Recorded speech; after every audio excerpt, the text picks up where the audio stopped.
tidak boleh terlalu mencintai dunia? Kenapa kita tidak boleh terlalu mencintai dunia? Ya, karena dunyaka tumhi. Dunia itu memang indah, tapi ingat dia bisa menghancurkan dirimu. Nasihat Imam Syafi'i, jadikanlah akhirat itu dalam qalbumu hatimu. Jadikanlah akhirat itu dalam qalbumu hatimu, dan jadikanlah dunia itu sebatas genggaman tanganmu saja.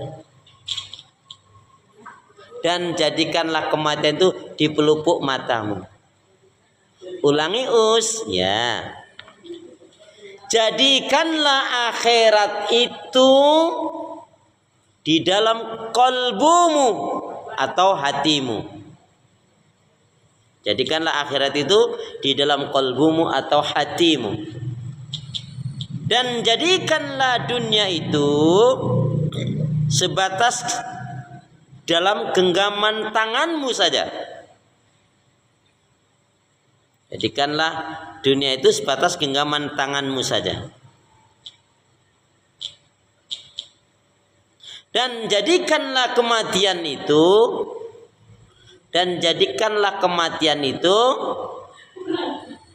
ulangi.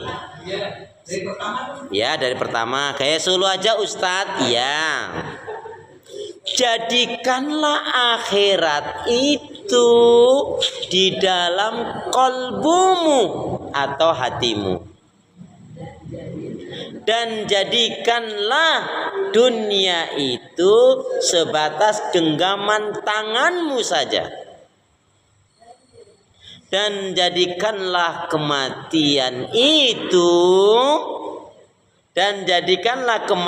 itu di pelupuk matamu. Orang kalau sudah seperti ini, Bu, dia nggak akan terkecoh dengan yang namanya dunia.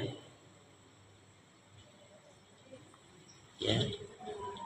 Ibu ingat, walal akhiratu khairul laka minal ula. Adalah kehidupan akhirat, maksudnya surga. Itu lebih baik, lebih utama daripada kehidupan dunia. Ibu ingat dunia ini hanya sebentar. Akhirat sebentar lagi. Kan kita sedang akan menuju. Berarti akhirat sebentar lagi. Bu, sebelum kita lihat dari buku, lihat suratnya. Ya, kita tidak boleh terpedaya dengan kehidupan dunia. Surat Al-Qasas.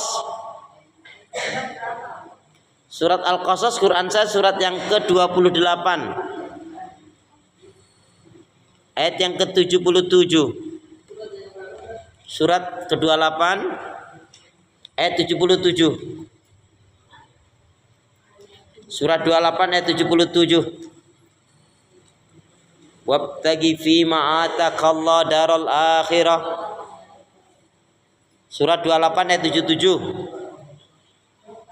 Wala tansa nasibaka minad dunya. Silakan Bu, siapa nak membaca?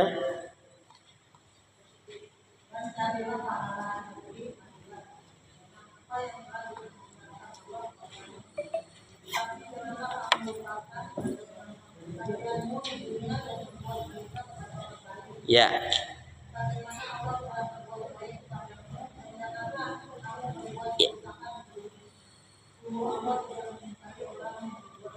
Ya, maha benar Allah dengan segala firman. Carilah, gapailah kebahagiaan negeri akhirat, yaitu surga. Tapi kamu jangan lupa, kamu hidup di dunia. Artinya apa? Dunia itu tadi hanya kita jadikan wasilah, sarana untuk menuju akhirat, yaitu untuk menuju surganya Allah Subhanahu wa taala. Jangan sampai Bu diperbudak oleh dunia. Bu, perhatikan. Nih, ngeri nih. Juga kaitannya dengan yang terjadi hari ini. Jadi Bu, seseorang jika sudah diperbudak oleh dunia dan hawa nafsu, maka akan terjadi 4 hal pada orang tersebut.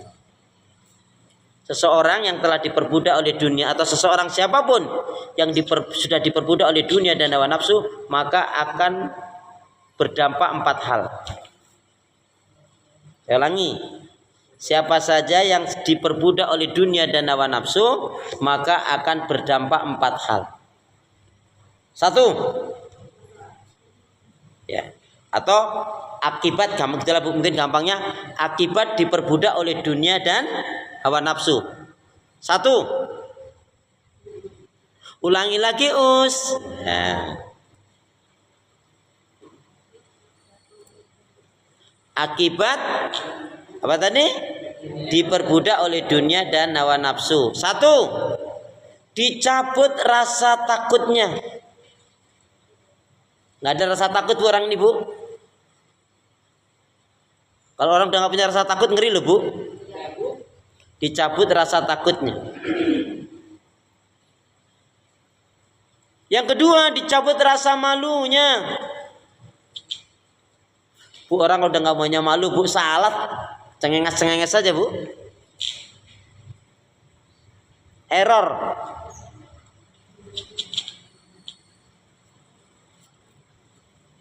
Duh, orang kalau udah nggak punya malu itu bu, naudzubillah min dzalik. Malu bertanya? Ya nggak tahu lah, nggak sampai tempat gitu. Kok nyesat-nyesatin bu, serem banget sih. Nggak sampai tempat gitu aja. Yang ketiga, dicabut kesadarannya. Bukan gila, dia nggak sadar kalau akan mati, dia nggak sadar kalau dia punya anak istri, dia nggak sadar dia punya tetangga, dia punya saudara, dia nggak sadar di akhirat itu ada pertanggungjawabannya. Kan orang kalau udah nggak sadar ngeri bu, bukan gila loh bu. Nggak sadar itu nggak mesti gila. Contohnya bu, ada istri yang nggak sadar, nggak tahu diri, tahu suaminya sakit susah malah ditinggalin, ada kan? Contohnya Nabi siapa? Nabi Ayub. Itu kan dicabut kesadarannya. Contohnya bu, Nabi Lut. Itu kan dicabut rasa malunya. Wong Nabi pagi dan petang mengajak kepada tauhid. Ya, sampai-sampai Ibu ngerti nggak? Anaknya Nabi Lut, ya, itu bu boleh dikatakan yaitu gadis tercantik di negerinya. Jadi bukan, mohon maaf ya, bukan hanya sekedar wanita biasa, wanita tercantik di negerinya. Makanya Nabi Lut mengatakan, wahai kaum laki-laki, maksudnya apa? Itu laki-laki, nikahi anakku. Tapi kalau sudah dicabut rasa takutnya, rasa malu, kesadarannya, apa dia bilang apa bu? Hei Lut, kami nggak nafsu dengan anak kamu. Homo kan? Makanya saya nggak suka bu sama laki-laki. Ya. Itu kan nggak sadar kan istrinya Nabi Lut bu? Atau kalau suaminya seorang nabi, ya, Nabi Nuh berdakwah, istrinya malah melangsat. Siapa istrinya Nabi Lut? Bulut. Istrinya Nabi Nuh?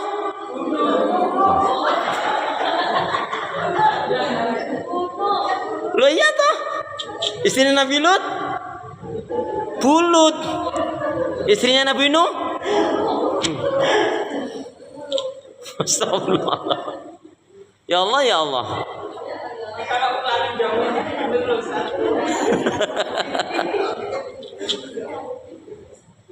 Yang keempat apa? Dicabut rasa takutnya, dicabut rasa malunya, dicabut kesadarannya. Satu lagi, ini akibat nih kalau orang sudah diperbudak oleh dunia dan hawa nafsu. Rasa takutnya udah nggak ada, rasa malunya udah dicabut, kesadarannya dicabut. Jelas-jelas salah, nggak merasa bersalah. Yang keempat ini ibu apa? Menghalalkan segala cara. Ya, apa? Menghalalkan segala cara. Udah, tabrak sana, tabrak sini. Yang penting happy. Hancurlah juga gara mulutmu itu. Hancurlah gara perbuatanmu itu, ucapanmu itu. Ya, makanya betul, mulutmu, lidahmu adalah surga nerakamu. Harimau di hutan sana.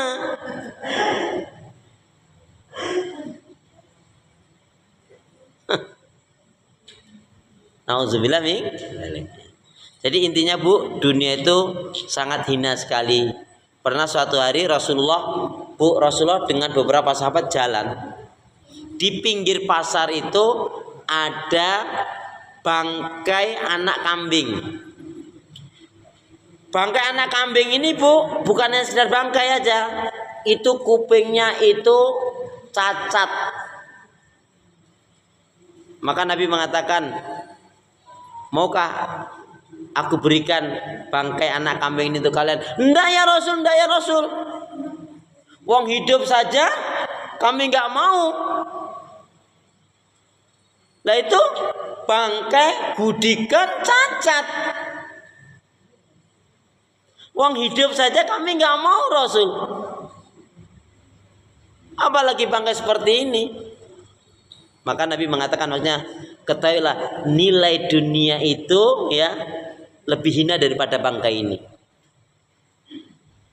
Makanya mohon maaf Bu, ketika seorang sudah kuasai dunia dan hawa nafsu, lihat, mohon maaf ya, punya suami selingkuh, punya istri baik selingkuh, ada begitu. Saya dua tiga hari yang lalu saya baca Bu, ternyata seburuk-buruknya manusia itu ternyata siapa? Nggak boleh nunjuk orang loh, istighfar loh. Kalau dia kemudian taubat lebih baik daripada yang menghina. Istighfar. Ya.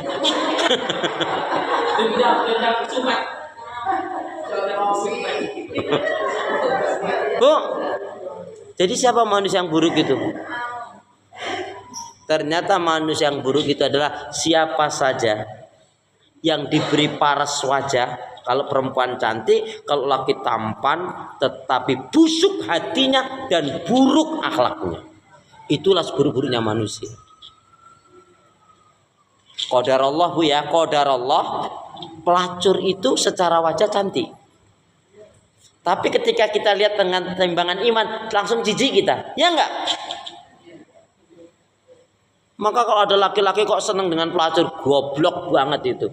Apalagi itu mahal, kelas tinggi, berarti banyak yang pakai toh. Najis toh. Uang nikah aja halal kok. Ha toh?